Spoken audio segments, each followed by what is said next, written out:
The following is a TFD Talks auto read about the history of education in the U.S. prior to becoming a country, so colonial era education in the USA. Enjoy. New England.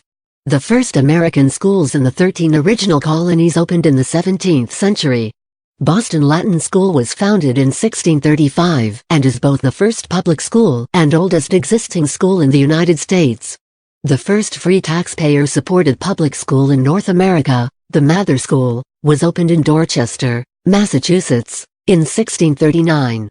Cremin 1970 stresses that colonists tried at first to educate by the traditional English methods of family, church, community, and apprenticeship, with schools later becoming the key agent in socialization. At first, the rudiments of literacy and arithmetic were taught inside the family, assuming the parents had those skills. Literacy rates were much higher in New England because much of the population had been deeply involved in the Protestant Reformation and learned to read in order to read the scriptures. Literacy was much lower in the South, where the Anglican Church was the established church. Single working-class people formed a large part of the population in the early years, arriving as indentured servants.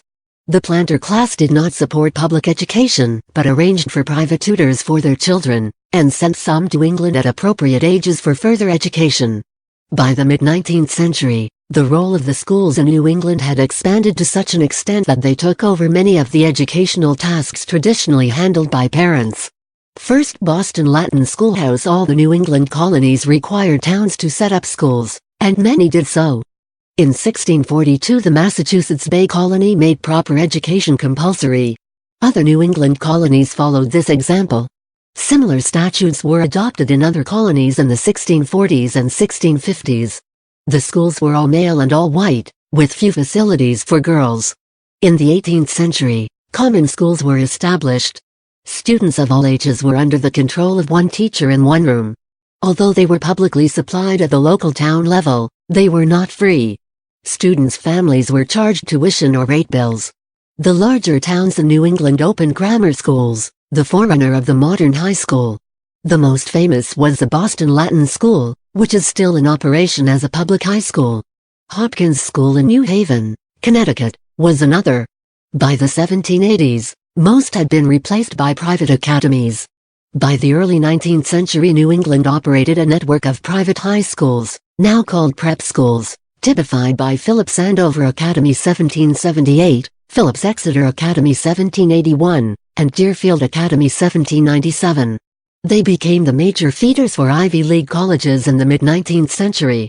These prep schools became coeducational in the 1970s, and remain highly prestigious in the 21st century. The South. Residents of the Upper South, centered on the Chesapeake Bay, created some basic schools early in the colonial period. In late 17th century Maryland, the Catholic Jesuits operated some schools for Catholic students.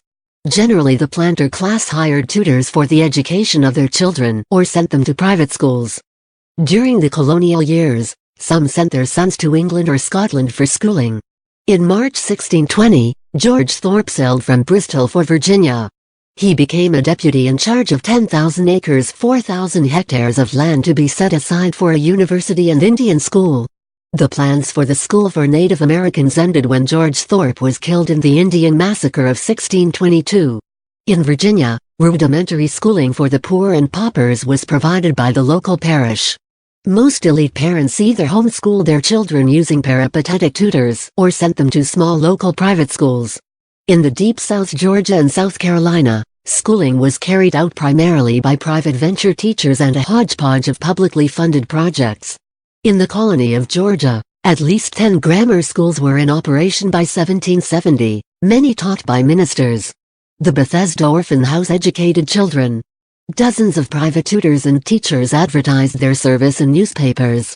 A study of women's signatures indicates a high degree of literacy in areas with schools. In South Carolina, scores of school projects were advertised in the South Carolina Gazette beginning in 1732. Although it is difficult to know how many ads yielded successful schools, many of the ventures advertised repeatedly over years, suggesting continuity. After the American Revolution, Georgia and South Carolina tried to start small public universities. Wealthy families sent their sons north to college. In Georgia, public county academies for white students became more common, and after 1811 South Carolina opened a few free common schools to teach reading, writing and arithmetic to whites. Republican governments during the Reconstruction era established the first public school systems to be supported by general taxes. Both whites and blacks would be admitted, but legislators agreed on racially segregated schools. The few integrated schools were located in New Orleans.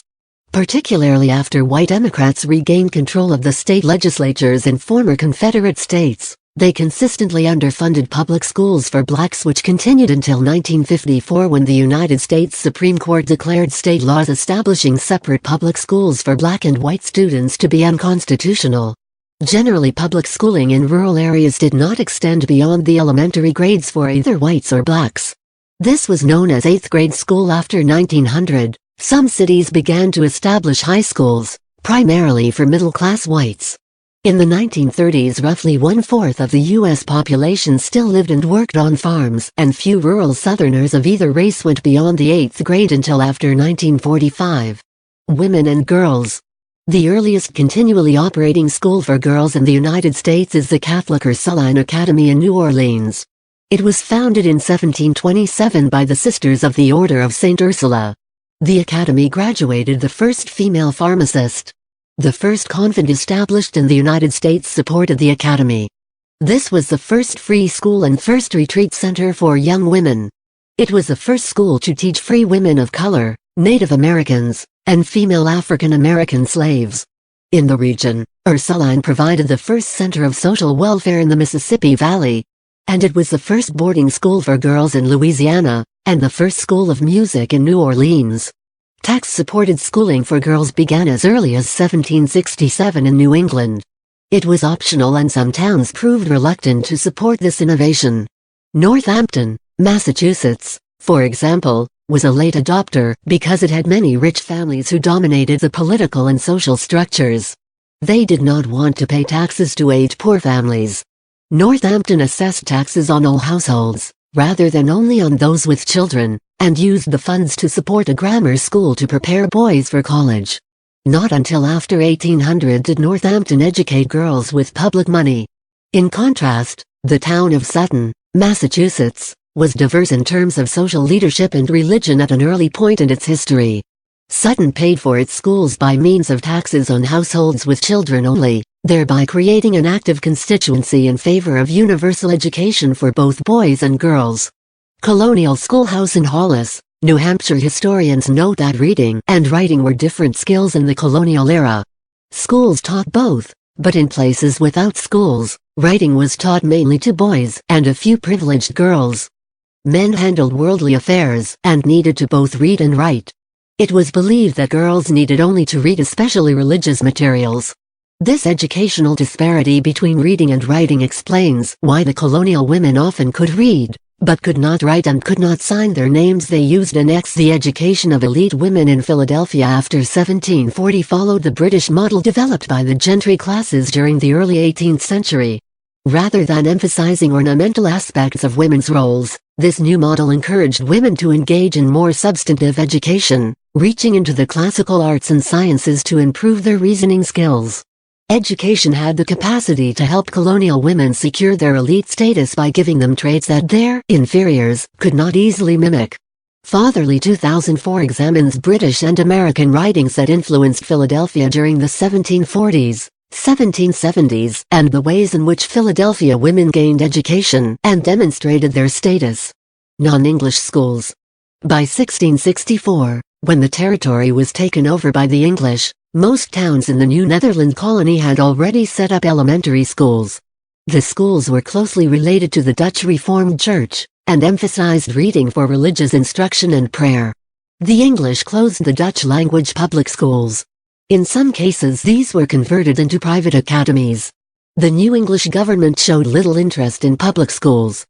German settlements from New York through Pennsylvania, Maryland and down to the Carolinas sponsored elementary schools closely tied to their churches, with each denomination or sect sponsoring its own schools.